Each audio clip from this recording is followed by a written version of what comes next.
Rough finish pa lang mula labas hanggang loob pero natitirahan na po ni owner ito. So ito po ang ating pag-uusapan ngayon. Ang ganitong sukat na 24 by 26 feet at meron po itong 3 kwarto at isang CR. At kung saan ito po yung bahay na ipinagawa ni Sir Rodito Escalera from San Miguel, Iloilo.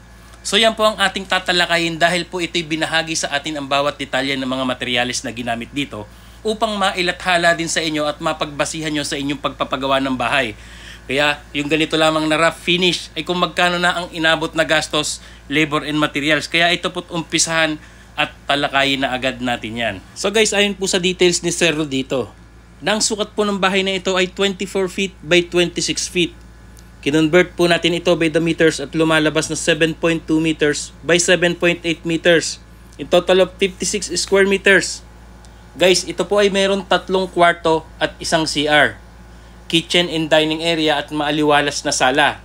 So ito po't binahagi rin sa atin ang bawat detalye ng mga materyales na ginamit sa pagpapatayo ng structural ng bahay na ito, kagaya po ng mga hollow blocks, simento, bakal, etc. Kaya ito po, talakayin na natin yan. So ayon po sa details si Sir Rodito, sa mga hollow blocks po, sa ganitong sukat na 56 square meters, ito po ay gumamit daw po siya dito ng 1,350 piraso na hollow blocks at meron pa pong karagdagang iba riyan.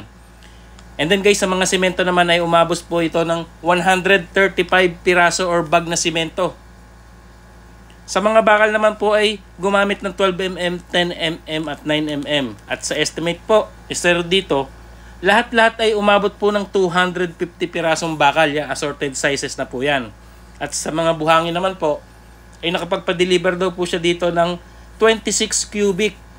At sa mga bato naman at mix buhangin na may halo rin, ay 25 cubic kung saan yan po yung ginamit ng mga poste, flooring at yung biga. And then guys, sa puntong ito ay buo na nga ang structural at ito na isusunod nila ang pagpapagawa ng kanilang steel trusses and color roof.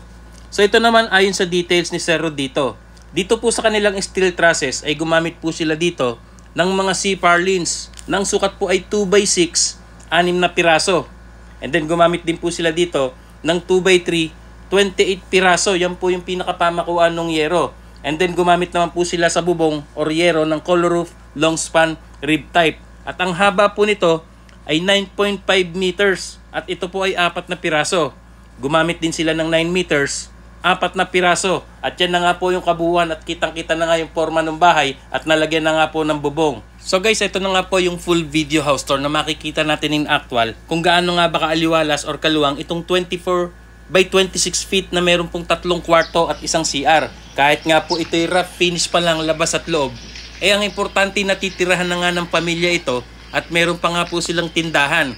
So ang kagandahan nga dito aking kay Sir Rodito, eh hindi na sila nangungupahan at meron na nga silang matatawag at masasabing sarili nilang bahay. So ito po't panoorin natin at siya sa atin nating mabuti at after nito'y malalaman nga natin kung magkano na ang gagastos nila dito sa ganitong katayuang bahay, labor and materials.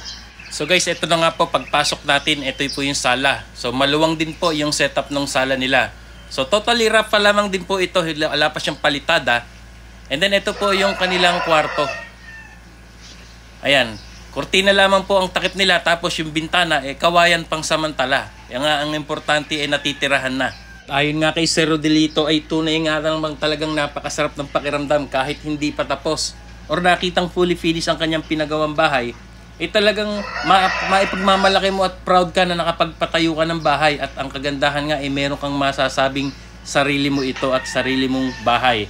So ayun nga, once again, congratulations po Sir Rodito Escalera from San Miguel, Iloilo. So ang tanong, magkano na nga ba ang kabuuang nagastos niya dito sa ganitong katayuan na ang sukat ay 24 by 26 feet at meron 3 kwarto at isang CR. So ayon kay Sir ay unti-unti na lang niya itong i-finish at mag-iipon hanggang sa ma-full finish ito na pinaka-forma at katayuan na talagang maayos at nakikitang formado na ang kanyang bahay. At eto nga, ayon kay Sir Rodito, lahat-lahat ang kanyang nagastos dito, labor and materials sa kanyang pag-estimate or pagkukwenta, ito raw po ay umabot na ng halagang 380,000 pesos.